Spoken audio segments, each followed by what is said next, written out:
This is Radar for On the Radar Entertainment Blog, coming to another edition of Movie Reviews and Observations, number 122. The first movie I watched was called City Alive. It was all about Tupac and Biggie Smalls' deaths and how they related to each other, and about the detective who was looking into it, the journalist who wrote an article saying they all orchestrated the hit on each other, figuring this out, but then I was regret because it was wrong, and they're like, let's get two Academy Award winners / nominees, and Johnny Depp and Forest Whitaker to play the respective roles of detective and journalist.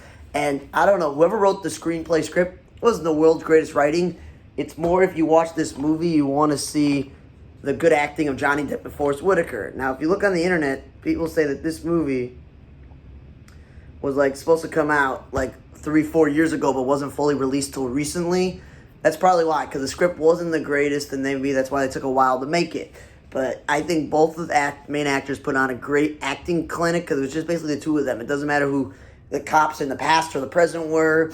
I did like the story about his son being a professional baseball player in a way. That was cool. That was interesting. So yeah, the flashbacks are a little bit confusing, and Johnny Depp's weird mustache looks like it's white and gray throughout the whole 20-30 years, so it's kind of not great age process thing if you're going to go back and stuff. But there's some character actors that I noticed in the movie as well that play the other characters. So yeah, it wasn't a bad movie, and it was, under an hour and 50-something minutes. So it's not the longest movie, but yeah, you watch this movie just for the acting. It's not really the screenplay itself. Then I watched the movie The Many Saints of Newark, and it was one of Ray Liotta's last movies. So I was like, I gotta watch it. He's one of my favorite actors.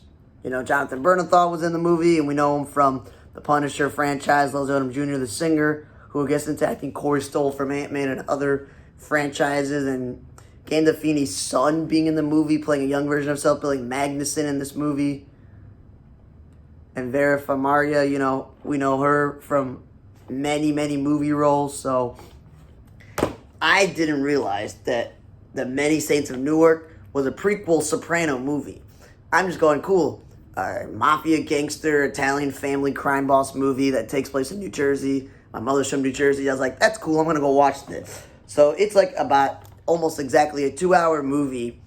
And there's little confusing things. But if you never watched the TV show, that's fine, because this is a prequel about him growing up, the main character, Tony Soprano, and his parents and his uncles and aunts and grandfathers in the business. So overall, because this is one of these things where they put a lot of effort into this movie, so I feel yeah, it was a good movie. Even if you have never watched the Sopranos TV show, which I've never done, because again, it was on a channel I never got as a kid. It was inappropriate when I was a kid, so yeah, I would suggest to go watch this movie because it was pretty good.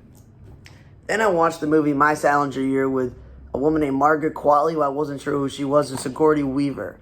And then the boyfriend, Douglas Booth, in this movie, and these other characters. I mean, not the boyfriend, but some of these actors in the movie I've seen before. Her boyfriend, I've seen him before, but he had a beard. The two white balding men in this movie, one I knew from Aquarius and one I've seen before. There was other characters in the movie, but overall the movie is about this girl wants to be a writer, drops out of school, works for the biggest literary agency that's run by, Sigourney Weaver, who I can't off the top of my head name a specific movie. She's just one of those famous actresses who has won awards and people love her and everything.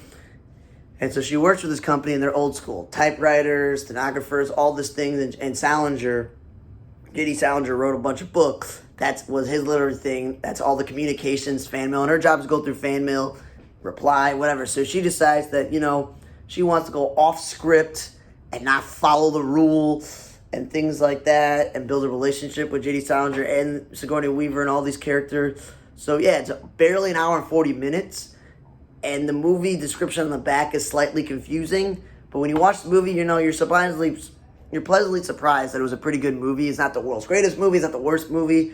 I wouldn't certify fresh Rotten Tomatoes it. I just said it was a watchable movie that had some interesting acting in there and storytelling, but overall, it was an okay movie. Then I watched a movie called Saint Maud, where the saving grace of this movie, saving grace and being a saint, I'm not trying to do that, is that it's 87 minutes, barely an hour and 27 movie. And it was basically some woman is all about redeeming people's souls who are close to death and hospice care. And the movie's about, her weird life Then it's mostly about the first person that she's helping in this movie. Then it turned into other things, and it goes like off the rail. And there's weird, creepy things happening to her. Like she gets, like I guess, an orgasm when she like helps people. I don't know. It's really weird, confusing, and stupid. And I don't get how you can certified Rotten Tomato it when it was probably one of the worst movies I ever watched. It's definitely a cross between boring drama, because I'm watching it and I'm like, wait, I've only watched 20-something minutes of this movie. I feel like I'm watching it for 40 minutes or 45 minutes.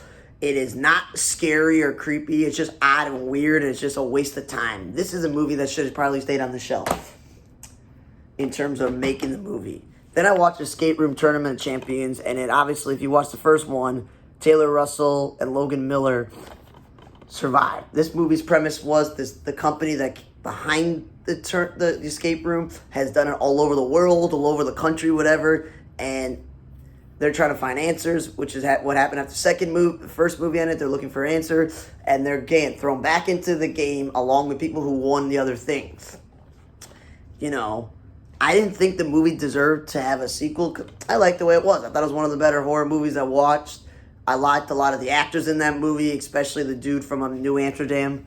Like, I was like, yeah, I really like this movie. He plays Dr. Iggy in New Amsterdam. I was like, I really liked the movie. He was from Sons of Tucson, whatever the point is. I liked the movie. I didn't think it needed a sequel. Now, obviously, the sequel, I liked it too.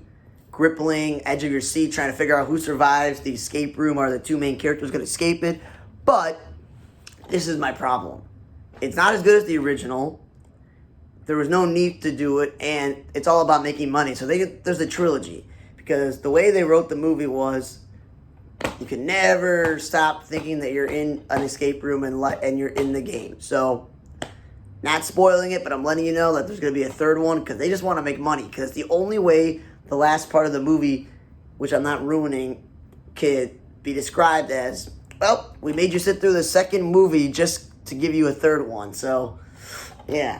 Then I watched the DreamWorks Boss Baby Family Business sequel. Now, I find out that they made a bunch of Boss Baby like cartoons on Netflix. So they really capitalized on the fame of the first movie. So, again, barely a 90-minute movie, because the long credit scenes that are in animated movies and kids' movies add on the extra 10 minutes. So it's 90 minutes. A little, tearful, emotional movie about, brothers and parenting and all this other stuff, and they're trying to teach you lessons, which is what kids' movies should be doing.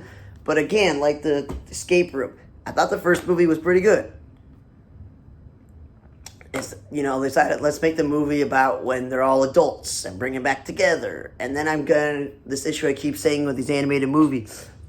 It's one thing Alec Baldwin is the main baby, okay? It's one thing that you brought in other actors to be the other characters in the movie. And Marston is is Tim, and Jeff Goldblum's the bad guy, and Eva Longoria's the wife. Then you even bring Lisa Kudrow in, and Jimmy Kimmel to play the grandparents, and Amy Sedaris is the new baby in the movie, because it's a long line of boss babies. So of course the brother has a kid, and it's a boss baby. But the point is, again, you don't need to get big time actors to voice characters in a movie, especially Jimmy Kimmel, Kimmel, who's a talk show host. He's not an actor, he's not a stand-up comedian. You can get someone else. Lisa Kudrow, she's got plenty of money. Eva Longoria's got plenty of money. Jeff Goldblum, I'm a huge fan of him, but, you could have got maybe a voice actor to do the same thing with James Marsden's character. If you want to bring back Alec Baldwin because he's the central factor in that movie, cool. That's just one of my issues. But yeah, overall, kids are going to like it. If they saw the first one, they need the cartoon, TV show. It's a nice sequel to have because it ties a lot of things together. But overall, again, no need to make the movie. But again, it's the type of movie kids are going to watch, and they're going to like it. And if I'm going to say my favorite movie, it will be Escape Room Tournament of Champions, because I really liked the first one, and I did enjoy the second one. It's just there was no need. I would then say The Many Saints of Newark was interesting enough, and you sit through and you're like, yeah, this is a really good movie. Maybe I should go watch Sopranos. And you could say, I got to watch one of the last Ray Liotta movies. City of Lies and My Salinger Year is more about the big-time actor doing a good job of acting. And the Boss Baby movie, I liked it, but again, there was no need to make it. And then don't ever watch Saint Maud. That's one of the the worst movies I've ever seen in my life, and I just don't know why sometimes I make the movie and things like that. And I just want to clarify the name of the dude is Tyler Labine, who was in the escape room. And yeah, I just want to make sure that I get that correctly in the movie. And in my Salinger year, the actors who I'm not sure, I mentioned Douglas Booth, the boyfriend. And an interesting thing I forgot to mention, Hamza Haq, who we all know from NBC's Transplant, which is obviously a Canadian show that they're showing. Like, that was interesting and jarring to see him not, speak with a Middle Eastern accent. And he's American, so that threw me off. But the white guys in the movie who were bald that I've seen before is Colin Farrell and Brian F. O'Brien. Yeah, his name is Brian O'Brien. Yeah, so, yeah, I just wanted to clear up that. Thanks for listening to another edition of Movie Reviews and Observations, number 122, for On the Radar Entertainment Blog. I'm Radar. See you guys next time.